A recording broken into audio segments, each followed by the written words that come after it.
Hello and welcome back to a new lecture on phonetics. In our previous lecture we discussed the sonority scale or the sonority hierarchy. However, we did mention that this was not the most detailed scale.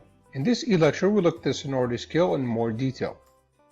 As you know, vowels can be low vowels or high vowels or mid vowels. Obstruents, for example, may be voiceless or voiced. How do these rank onto the scale? So let's look at a more detailed sonority scale or sonority hierarchy. We start off with vowels. Now the low vowels are higher than the mid vowels, and those are higher than the high vowels when it comes to sonority. After the vowels we have the semi-vowels. After the semi-vowels we have the proximants, and here we have the flaps, the laterals. After that we have the nasals.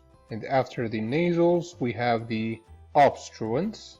Now, in the obstruents, we said there are the fricatives, the affricates, and the stops. But within each one, the voiced counterpart is higher on the sonority scale. So here we have voiced fricatives, and then voiceless fricatives. We then have voiced affricates and voiceless affricates. Same goes for the stops. Voiced stops and then voiceless stops. So that is our sonority scale. 3 subdegrees for vowels, 1 degree for semivowels. Proximants, we have flaps and laterals. Nasals is 1. Obstruents is broken down into 3 main ones. Each one is broken up into either voiced or voiceless. Like we said, the voiced part is higher on the scale, and with that we have now a very detailed sonority hierarchy or sonority scale. Hope that's clear? Okay. Now, generally speaking, we have a nickname for this group of sounds. These sounds we call sonorant. Sonorant means that they can possibly be a nucleus. Now, if you recall, we said that a nucleus is not only a vowel. A nucleus can be anything with the highest sonority within the syllable.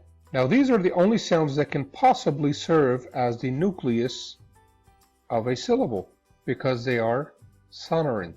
But up until now we haven't seen any syllable with a nucleus other than a vowel.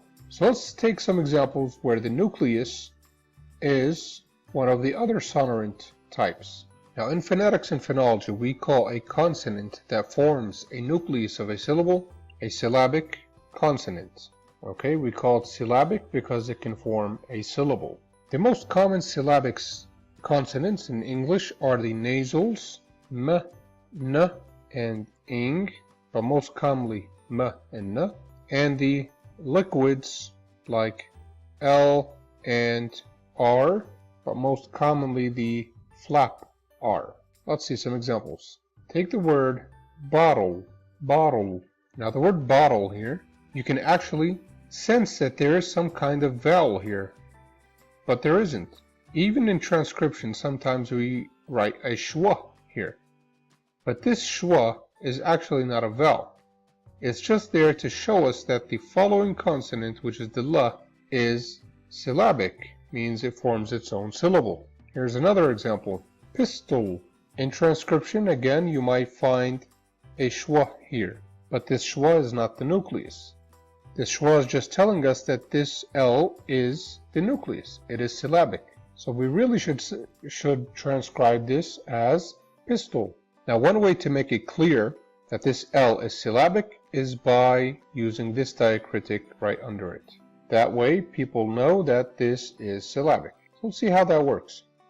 We're going to treat it just like any other peak.